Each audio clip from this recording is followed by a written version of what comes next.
AutoDetailing podcast. Here with Arsalan talking about paint correction, tips to avoid when you're correcting the paint of your car and you start seeing micro marring and you never get to an ending result. There's a lot of complex details that you can change during this process of correcting a paint with a buffing your car. And we're gonna go all over that. Arsalan is here. Hey guys. It's gonna be a good podcast, man. We're gonna break it down, make it simple, and it's not gonna be too long. So it'll get to the point, hopefully, pretty quickly for once. It's funny because I listen back to our podcast, and we always go. It's not gonna. That's always the introduction. It's not gonna be too long. It's gonna be 5 minutes. It's gonna be 5 minutes. every time. 45 minutes later, we're repeating the things that we said in the first 5 minutes.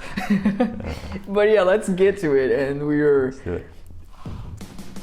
Welcome to the Wings Mobile Detailing Business and Automotive Podcast, the only podcast that will guide you on how to start and grow six-figure companies. As our team expand from one business location to worldwide domination, you will get step-by-step insights from a millennial franchisor and franchise owner with your host, Mezalira. Correction, avoiding micro marrings, what happens, how to get the paint to a deeper gloss when you're correcting, how to avoid when you're going through a process of correcting the paint, removing scratches from the surface of the paint with a compound, and then steps of polish with the dual action buffer. What do you do if you run through problems? The speed of buffer differs a lot.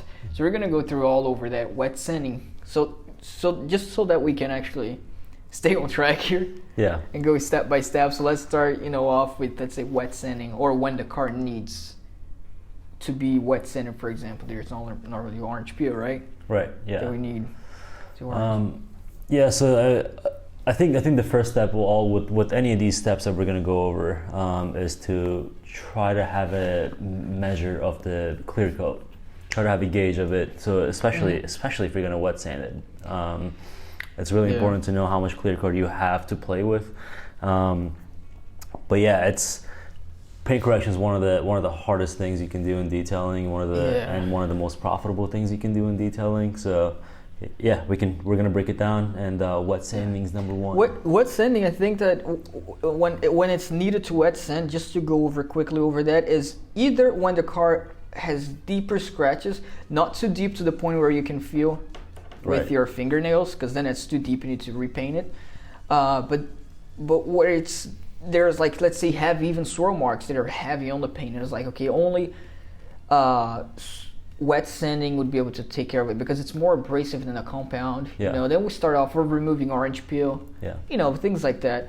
But normally we only work with compound. We take more time just so that we don't have to go to the wet sanding. Once we're in compound, starting to compound the car, because that's what we're going to mainly be talking about. That's the stages of paint correction, what it entails. Then the compound, what we use microfiber pad, the microfiber cutting pad. Yeah.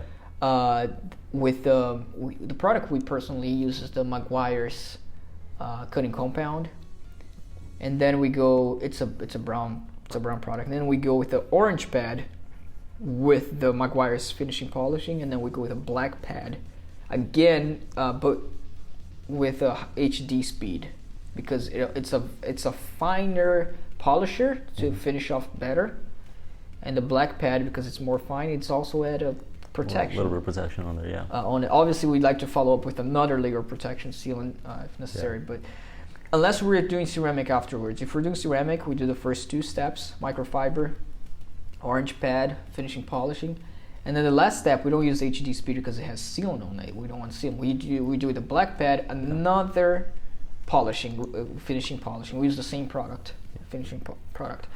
But there is different pads that we can use depending on the car. Like you said, the depth of the paint, it differs a lot. And then the process of doing paint correction with the compound, right? Yeah. It's we can start with doing the compound on the microfiber pad to prime the pad. So all those little details, it affects the result that you're gonna get, and you avoid headaches if you first start off organized Yeah. You have a table there. You have enough products. You have enough microfiber pads to do a car. What do you think we need? Like about just to be safely like. I'd say 4 or 5. Yeah. 4 or 5 microfiber pads, and then obviously we can wash it afterwards. And you have the isopropyl alcohol eraser by Car Pro to remove. So we have all this stuff organized. Then you have the orange pad. You have about 2 orange pads. I don't need more than 2 because microfiber you need more. Yeah. The reason you need more microfiber, just to be ready, is because when you do like one entire panel, you're gonna use the brush in between to clean the pad, right? It clogs up really easily too, compared to the other ones.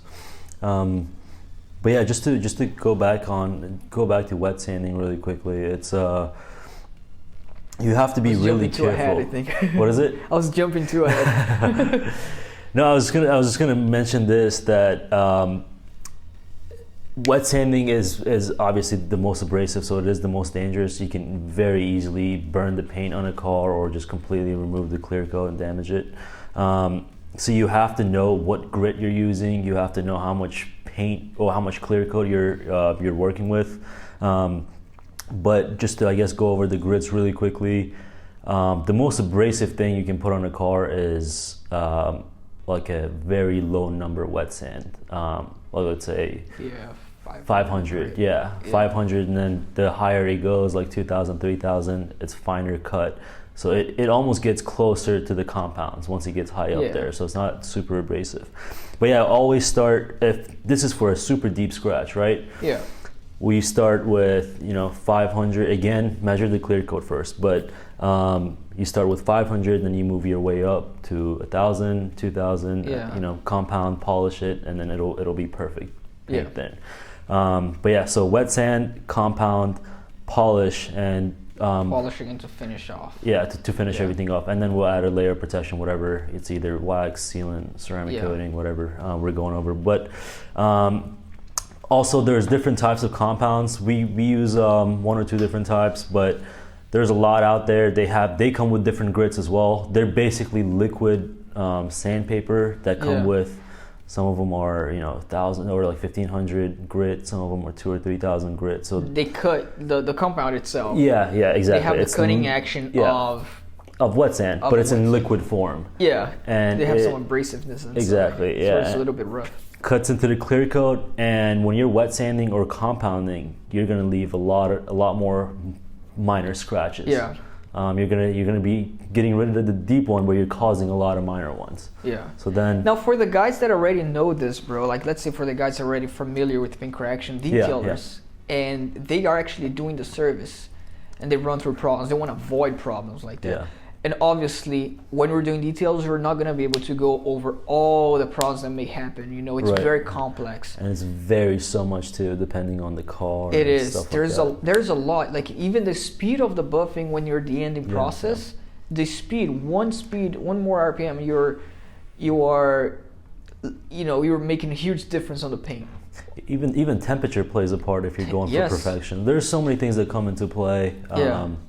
If you're striving for perfection, but and having a good result, again, to me, like that's how I see it. It always starts with, okay, you have everything there organized, bam. You have clean microfiber pads. Because a lot of the problems may happen when you have dirty pads and you're doing the car, you don't have enough, and you're in the middle of compounding a car and it's not working anymore. Why? Because your pad that you have available, they're all squids have been overused, especially microfiber, because it gets stuck, and that has a huge impact on the results. Yeah. If you continue to compound a car with a dual action buffer, whatever it is, and the pad is too used, you're not gonna get the results out. It's gonna mess up. It's gonna either create more micro markings or it's not gonna cut evenly. When you're doing the compound, you're gonna see an even scratched, hazed surface evenly. That happens. You can actually see, especially in black cars. Yeah. And if you're changing, make sure your pad is clean, because it's better for you to spend more money on pads than to like spend more time in something that's not working. But that's one of the factors why you're compounding the car, right? Yeah. There's also. I just lost my chain of thought completely. One of the things that I also was thinking about is that we ran through when we're removing the towels. When we're removing, obviously before you do this, I think I skipped one step, is the preparation of the paint. Oh yeah. Before we compound the car, we make sure the paint is completely washed, even Iron X if you can. Do whatever methods you can do, clay bar obviously, because you're going to remove. Why? Because when you're starting off correcting a paint, it's unused paint, obviously. And it's going to be oil. It's going to be old waxes, old whatever oils, polishing oils, residue, dirt on it. You want to use Iron X to remove it, because when you go to polishing, it's going to work much better because you're having the pad and the not working against polishing material. Right. Bare paint. Yeah. And after that's clean, after that's clean and we're doing that, we notice a lot that the paint, for example, somebody was coming in.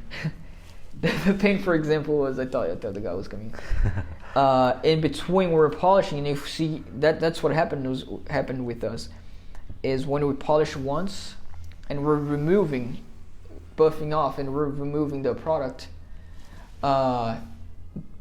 If you're using a dirty towel as well, use clean microfiber towels to remove with low pile. Yeah. Because then if you're using dirty towels, you're gonna remove with oils from the towels, and that makes the difference. If you wanna get it to perfection or get a good paint correction done, get the towels clean, as I said at the beginning.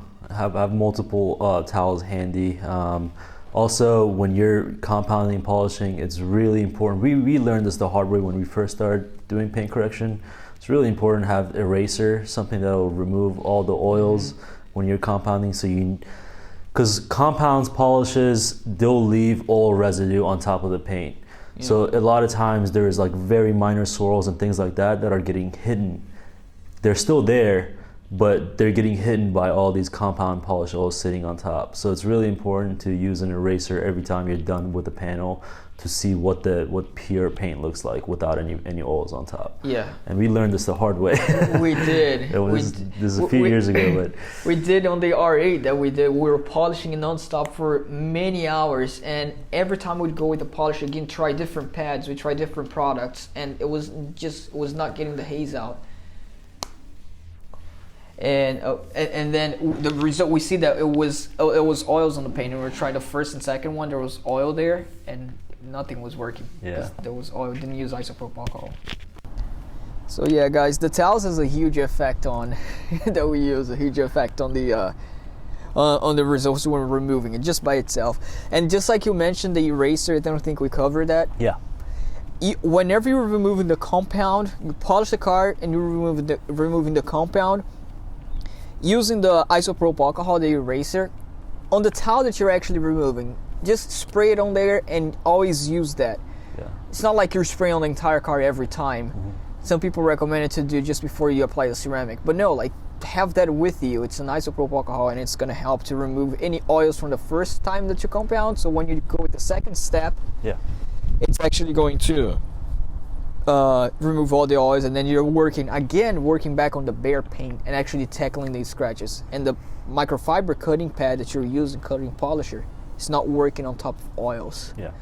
I think that makes real sense. Yeah. The cleanliness of the pad, cleanliness of microfiber, using isopropyl alcohol, that's going to affect, and going slow too. So sometimes if you polishing with a compounder, you go super fast. It tends to, you especially with a dual action buffer. I'm not talking about rotary. A dual action buffer, if you go really fast with it, it's gonna be worse at the end. So really take your time. Like I tell the guys, take your time and go slow, because it's better. You're gonna get a better result, because if you do the 3-step polish twice afterwards, and you realize that there's still some uneven scratches on areas, that means because you either went too fast with the first step and then you have to go all back again. So first step is crucial that you go slow with a speed setting around 5 on a dual action buffer. Not too fast, because if you go too fast, you're going to create too much micro markings, those tiny curtain scratches. Looks like curtains if you look at the sun. Yeah, the weird type of haze. You're going to create haze, but you know, So go slow, do it by section, or 2x2, because if you go on a bigger section, by the time you go back 2 passes that you're doing, the product's going to be drying out, and then it's not going to work again. Yeah. And you might want to, so taking your time is another crucial point on the first step. That's actually a really good tip, yeah, because I think one of the most common mistakes I see is that people try to do big sections because they think it's going to get done faster, or they don't want to apply product again and do another 2x2. So that's really important to do as smaller sections and wipe it off using an eraser. Also, another big mistake that I was going to point on is lighting. Lighting is really important. Yes. There's a lot of lightings out there, but it's more. There's expensive ones, cheap ones, but it goes. It's just supposed to be as close to the sun as possible. Super important. Yeah, it's part of the preparation of having things organized, because lighting as well. When you take the car in the sun, it's going to reveal a lot of stuff that you didn't see before. It's going to suck. It's going to suck. It's going to be a nightmare. But yeah, that's the compound part, bro. And then when we jump straight out to the polishing section, the pads on the compound as well, we normally use the microfiber pad, right? We can use the orange coating pad to do the compound instead of microfiber. I just personally prefer the microfiber because it cuts deeper. Yeah. You know, it cuts deeper and it's better. If you're doing a full paint correction, the deeper you want to cut, the better correction. But the more you have to take your time finishing it off with the polishers. And do so. But you know, if you're gonna get more close to perfection, whatever cuts deeper if needed, obviously. Yeah. You don't want to cut too deep if there's a need. It's not needed. Yeah. But let's run to the another problems that can occur if you jump to do a polishing, for example. Let's say our steps, we get a orange pad, right, with the finishing polishing from Maguire's. And we prime the pad as well, same with the microfiber pads. Prime is another important point to avoid from uneven cutting surface. So if you want to cut it even, that's the point of paint correction. Put a lot of product at first on the pad and make sure all the fibers from the microfiber or the foam is covered. Massage with your hand and then go in the paint, and then following up, you don't use too much product. So let's say we're doing polishing now. The pad is primed, the first pass slowly as well. The speed setting around 4.5 to 5. If you go too fast on the speed, you can also create micro markings, as we said. But priming the pad is important. And then you put just a little bit of drops, like 3 or 4 dime-sized drops, right? Yeah. On the pad. That's not too soil and it's not too dry. And you can tell, you can have a feeling, okay, is this too dry? Is the pad getting too wet and too soil? Because if you're using too much product, you're also going to waste pads, because then it's going to get too soil and then it's not going to work, because a lot of old oil is going to be stuck in there. It's also something that I had to learn the hard way. I thought the more the better. I thought more was going to cut faster, it was going to get everything done quicker, but this is when I first started. But no, it messes up your pad really quickly. Have to, it just gets really gunky, and it doesn't cut even whatsoever, and it's really hard to work a product in. The whole point of compound and polish is to work it in slowly and let it do its job, because the product itself, the liquid, is getting finer and finer, and it's breaking the paint down slowly. So you can't just do 1 or 2 passes usually. You have to work it in, and that's also another important thing that I wanted to point out. And you let the machine do its job. If you're using a dual action buffer, you're not using a rotary where you go up and down fast. When they come out with a dual action buffer, even if you're using it to cut, you're letting the machine do the work. You go slow. We put about 5 pounds of pressure in it. If you put too much pressure, again, it's not going to spin. But people should know that, and then you go slowly. Let the machine do the work. Just like you said, you're not speeding through it. And you're correcting it well. If sometimes we notice that let's say it's still not working. Let's say you did a compound and you go with the second part with the orange pad and the polishing, and still like not removing, the compound from the paint. It's still not removing the haziness from the paint. even after you went through all the process, all the tiles are clean, you don't have any oils, and it's actually cutting directly to it, the pad is new and it's still not working, that's when you can play around sometimes and see, okay, is it the polishing that's not working out, or is it the compound that it's not completely compound? So for you to see if the problem is on the compound, is for you to see the car if it's equally hazed. What the compound is going to remove is not going to be light swirl marks. It's not going to be the haziness, because the compound is creating haze. So if it is equally hazed, you did a good job on the compounding. If not, if you look before you start polishing, if you look that, okay, there's still some scratches here and there, you're looking different angles, like scratches that you feel like it's not hazed equally, that's when you know that it's still going to be there after you finish off the polish. You know, it's going to look bright and glossy, but it's still going to be there because that was the compound's job to remove. And you can go a little bit deeper or whatever. But when you get to the polishing section, to the polishing part, and it's still not working, still not cutting, and you realize, okay, the compound has been done well, there's no scratches, equally hazed, and it's not getting the haziness off, and you're there with the orange pad with the finishing polish and still not getting the haziness off, maybe it's not strong enough, maybe it's not abrasive enough to remove the scratches that you create, the haziness that you create with the compound, right? Yeah. Like that happens with the car before, where, you know, like we use the orange pad, the polishing, but the product polishing is not as abrasive as a compound.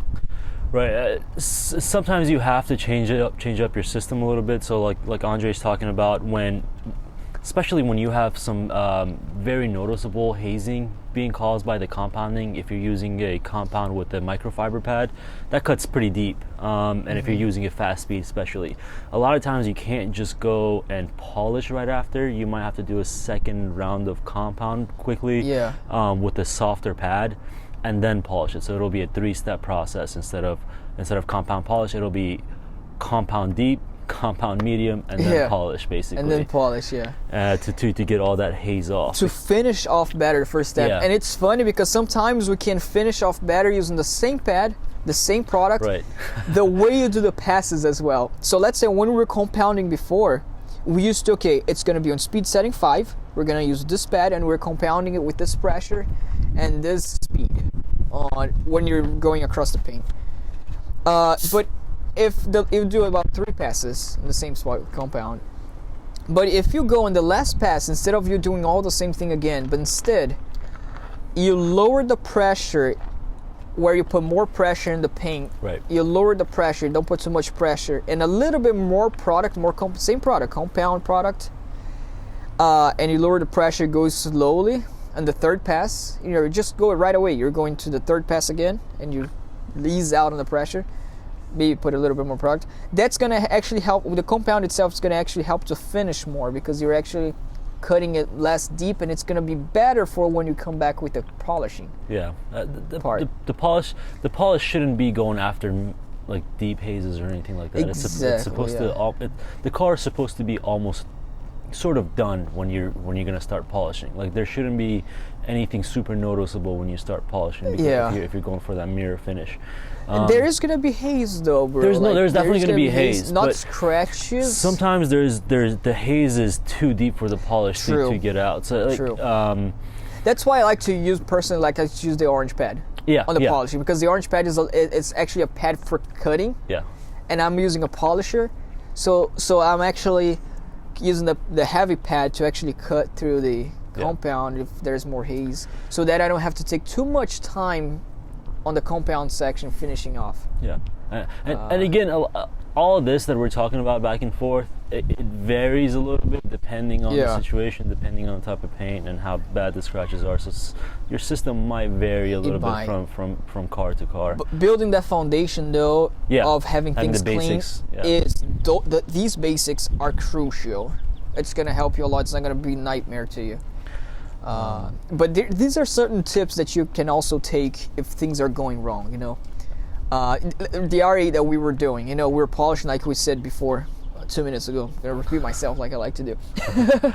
And realize it's not working, it's not polishing. We realize we're in between compounding again, and polishing. we're not using the isopropyl alcohol. We're just removing with a clean towel. Yeah. And all the oils we've been working on it, after we use the isopropyl alcohol, we're removing the polish, and we went again to polish, it worked again. Like the scratches would start to disappear. Yeah. Because like we're polishing on top of all the oils that we created. I'm sure a lot of detailers who are listening to this relate to having a situation like that. Yeah. Sometimes a lot. paint correction.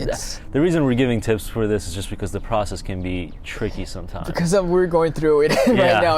We lose confidence sometimes. Like, no joke. You think it's a 5 or 6 hour job, it turns into a 12-hour job. And we start to look, okay, what am I doing wrong? Why is this not working? And sometimes it's hard to really figure it out what happened. It really is. There are some tips that we can give, and I'm sure detailers that are listening, they comes with experience. But yeah, I mean, it could be anything. Sometimes it's your towel that's making very minor scratches on there when you're drying it off. Sometimes when you're done doing the paint correction, everything looks great, and you go to wash the car before you ceramic coat it. Your washing process might not. You have to be careful, scratches, and then you might cause a few more scratches as well. So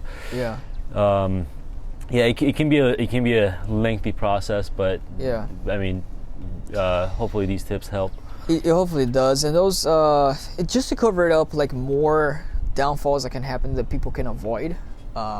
What can create problems when you're polishing the car and then you went with the orange pad. You can play around with those pads, but just so you have an idea, when you're on the orange pad and doing polishing, or the second stage after you compound the entire car, you should already start seeing the perfect in the lighting, perfect, glossy, no, the result of the second pass that you do on the polishing, the second stage, not second pass, second stage, compound the entire car and then you polish the entire car. You should, because the orange pad is a little bit aggressive and it's going to remove the heavy oxidation from the compound. The orange pad and the polish, it's going to remove that and it's going to see the gloss, but it's still going to leave micro marring in there that you might not see in the light. But you're supposed to be seeing the cars like, man, this is glossy, this is nice, because you're not going to see swirl marks anymore, supposedly, if you're going through the steps and you try it mirror. But if you take the car to the sun, that's why it's important, the third step, and to do it slowly, the 2 steps. You're going to probably be like, okay, I'm good, I'm good with the car now. But if you take the car to the sun with these 2 steps and you're not seeing anything, and the sun hits it, you're gonna see the tiny little scratches and haziness that the second polish created, which you weren't able to see in the light, which is the micro marring. As when you pass the light on top of the car or the sun, you're gonna see kind of a curtain wave. Very, very, because those are tiny, tiny scratches. Yeah. And it's not nice. It doesn't look good in the sun. You might see it looks good in the dark and underneath the light. That's why it's important. Now, what is gonna correct that? If you got to the point, props to you, it means that, okay, the deeper scratches are gone. If you don't see deeper scratches, it means the compound is done well. The second stage is done well because you don't see any oxidation on the car. So all you have to do now is finish off the car. And the finishing process can be a nightmare or it can be easy. But at least, okay, you went through the 2 steps and you know that the paint is ready. You did it well. You don't have to repeat those scratches. Now it's about you going with a more soft pad, and maybe still keep the polished product that you have, because polish is polish. They have a little bit heavier polish, but the heavier ones are compound. So still keep the polish, but you want to do a lighter one, because they're lighter scratches, and you remove that. Another stage should be the last stage. Sometimes those lighter scratches are the hardest things to get out, because it's so particular. Yes. And if you're going and if it doesn't become perfect, just pick up a baseball bat and hit the car. You can't really do anything. You could just drive the car into the wall at that point. Because we've gone through so many frustrations where we're in the last step. Just repaint it. And it wasn't just perfect. Like, it was never getting to perfect. But what we did, just to go over it, what some things that you can do that can solve the problem is, you're going to go with a soft pad, a black pad. That's what we use, a black pad. and the HD speed, because it's very thin and finishes off better. And it fills up some spots as well. So, but always a black pad in the polishing, the light polish, and the haziness that you see, the micro marring starts to come out. If it still doesn't, which happened many times with us, and again, repeating the process, cleaning it with isopropyl alcohol, and the finishing polish from Maguire is still not getting it off. There are polishing products that's very much less abrasive. It's barely there. Some people even, it's crazy, but some people who, I saw a video, the guy wanted to get the paint to perfection, and the abrasiveness from the finest polish was still too abrasive to where it wasn't getting out the micro. He used water, because water technically on the properties has some abrasiveness in the water. He used the water with the very fine polishing pad. I mean, he was looking for crazy perfection to remove any sort of minor mirror finish, scratch residue that created from the last polish. Yep. But obviously, when we're correcting the paint, we don't have to go that, but we can use a lighter polish product, go slow in the paint, and not the speed set. Maybe you decrease the speed setting on the buffer. If you're using a dual action buffer for polish, which you're probably gonna have to use, if you do the buffing with very light, you're like, why is the micro marring not coming out? And you're doing speed setting 5 on the buffer, that is the reason why. You're going to create more micro marring. You have to lower the speed. And that happened before the black car that we did, BMW. We actually used a speed setting 5. And then, okay, why is it not coming out? We used the speed setting 4 and went slower. Finish off completely. So that single point, the 1 point of speed, was the ending result that we got up to perfection. It happened with Josh and I were working on BMW. It's like, okay, go slower. Just slow down the speed setting just to see what happens. If you go too slow, you might not cut evenly when you're doing compound. So there's also that wiggle room. So around 3 or 4 to finish off. One more point, bro, that I want to make. Yeah. Is sometimes the micro marring is there, but it's actually deeper, and it's not thin. So sometimes the micro marring is like, you have to use more abrasiveness to remove that, and go instead with a black pad in the polishing, or with the orange pad again and the polishing, because they're deeper micro marrings, and then you finish off. So you kind of can tell. If that's the case, sometimes I think you can even use a compound with low setting on orange pad and try to tackle those sort of deep micro marrings that polish won't get out by itself. I think we covered most of the problems. It wasn't very long of a podcast, just almost 30 minutes. Never mind. But it was a lot to cover though. But these are the problems, organization, and everything that I'm not going to conclude repeating what I said, because I tend to do that a lot. So wet sanding's first. Yeah, I did that on a previous podcast. It was crazy. I was like, what am I doing? I just said it. And that's it. And then apply coating of seal on the car, and you're gonna be good to go. Or you might not. The fourth step would be to drive the car to a wall, if nothing works. Then tend to solve the problem. Just light it up, or just chip the whole paint off and repaint it. Yeah, that tends to solve the problem. Because if you drive to a wall, you're not gonna be worried about the scratches, Yeah. Or just don't charge the client. Just do the work for free, because it didn't come out 100%. I mean, it just happens. Yeah, it's just easy, But I like the solution of driving it to the wall, because it definitely, I'm serious, it works. You're not gonna worry about the scratches that's on the car. You just might need a new engine. Yeah, you're worried about it. All right, guys. Hope this helps. If you guys have any questions, if you're out of wherever you guys are and have questions for us, you can see us on Instagram. We're in YouTube, where we have actually correction results of what we did a Mustang on YouTube under Wings Mobile Detailing. It's a gorgeous Mustang. Came out beautiful, man. Yeah. Lucky owner. All right, guys. Thank you very much for listening, and subscribe to us. Leave a review if you like it. If you don't like, don't leave a review. Thank you very much. I'm doing this for free, by the way, so don't leave a bad review.